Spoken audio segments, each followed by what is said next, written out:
This time on SlickWorks, I'm going to be widening Chucky's rear wheel arches because they be rubbing.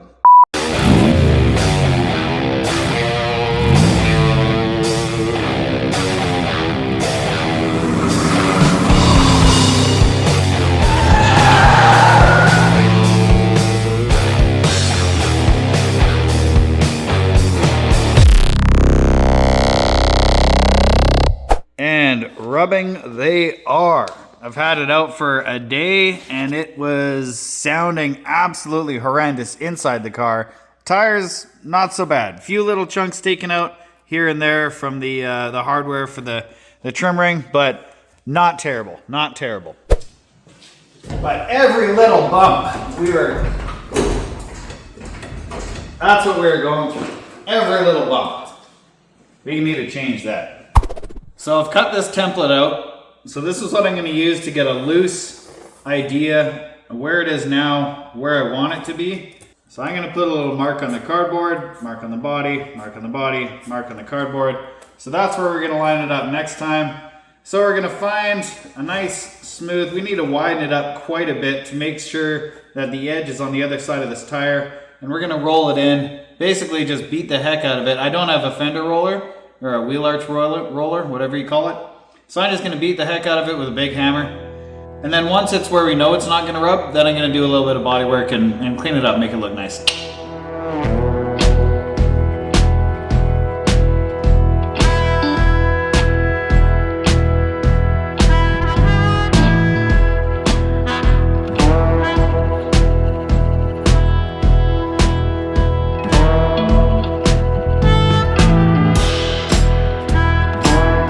So right here, and with a lot of old cars, these screws basically rust themselves into place.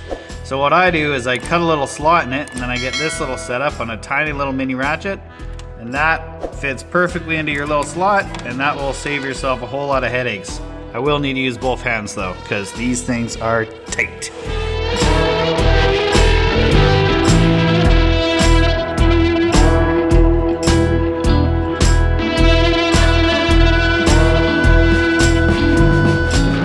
Alright, got the wheel arch trim off. Had to cut a few of the screws out. 2 of them actually broke, but this stuff's getting kind of harder and harder to find these days, so I better find a nice spot. I think I have some more trim over there, so I'll just put them over there for now. Second thought, my trim shelf is getting a little full, so I'm going to compact them, and then the next guy will just have to straighten them out. There we go. You know, in 10 years when somebody lowballs me on Facebook Marketplace for these. Yeah. Okay, trim for sale. Mint condition. Okay, well now it's time to start beating the heck out of this wheel arch. This is going to be interesting. Yeah. All right, well, nothing else to do but just start pounding on it. So I'm going to grab my BFH over here, which, for those who don't know, that stands for Big Hammer, and start beating on it.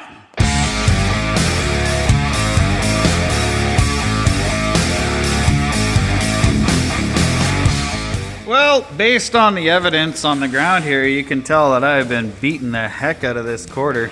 And it is changing shape. The whole thing is rolled out. It's also very flat on the underside, as you can see. But is that enough? I don't know. It is way off of my template. Also, you can see how much it's rolled out this way. So it's kicked the whole thing back. So this side has gone towards the body and exposed this beautiful fiberglass repair. As this car is a drift car, I'm going to be cutting this whole thing off and then basically doing exactly what they did here. I think that would probably save me a bunch of time.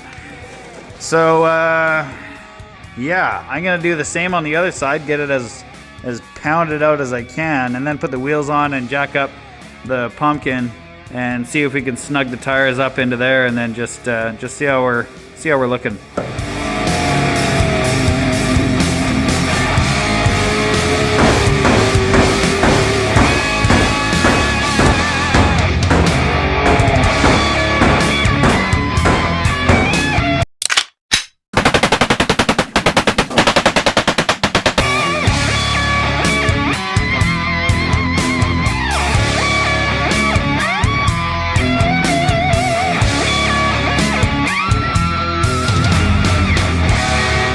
Well, the wheel arch is up and out as much as I physically can without, you know, hooking up a clamp on that wheel arch and a pull tower and pulling out the skin and the as well as the inner.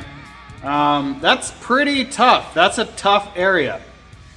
So I'm gonna sweep up all this weight reduction here and put the wheels on, put it on the ground, and we'll see. It probably is still gonna hit. I got a feeling it will, but if it doesn't, I'm gonna be a happy boy.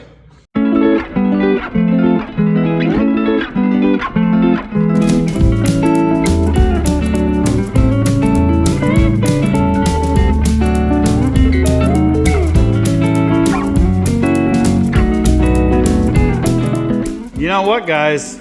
Call me crazy, but I think we're good. I mean, visually, we gained like 2.5 inches. So, I don't know. It might not rub.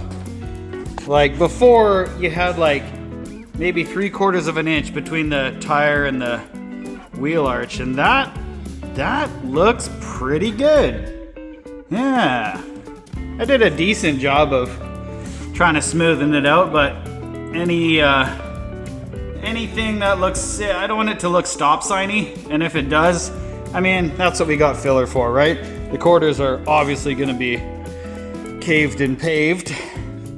Okay, now on this side, you could not fit 2 fingers in there before, and now easily 3, okay?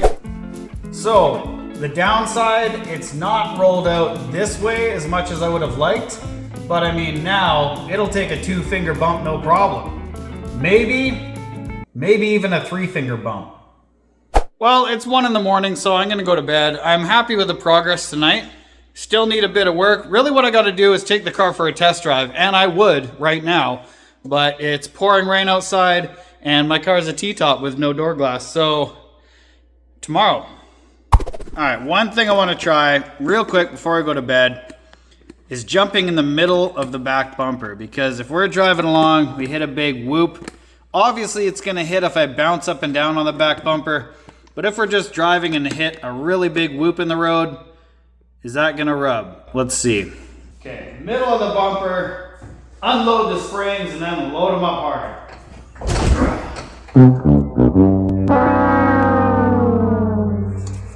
Well.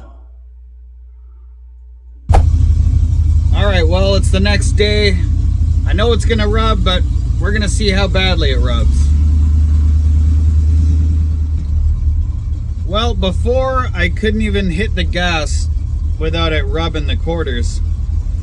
So when I pull out of the driveway, I'm just gonna floor it and we'll see.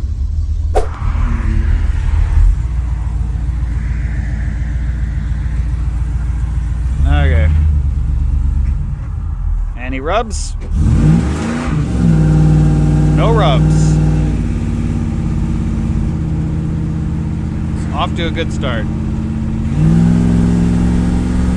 Well, that's a wrap for the beat the hell out of your quarter panels with a hammer episode. It's not even really a how-to. It's just kind of brute force and ignorance.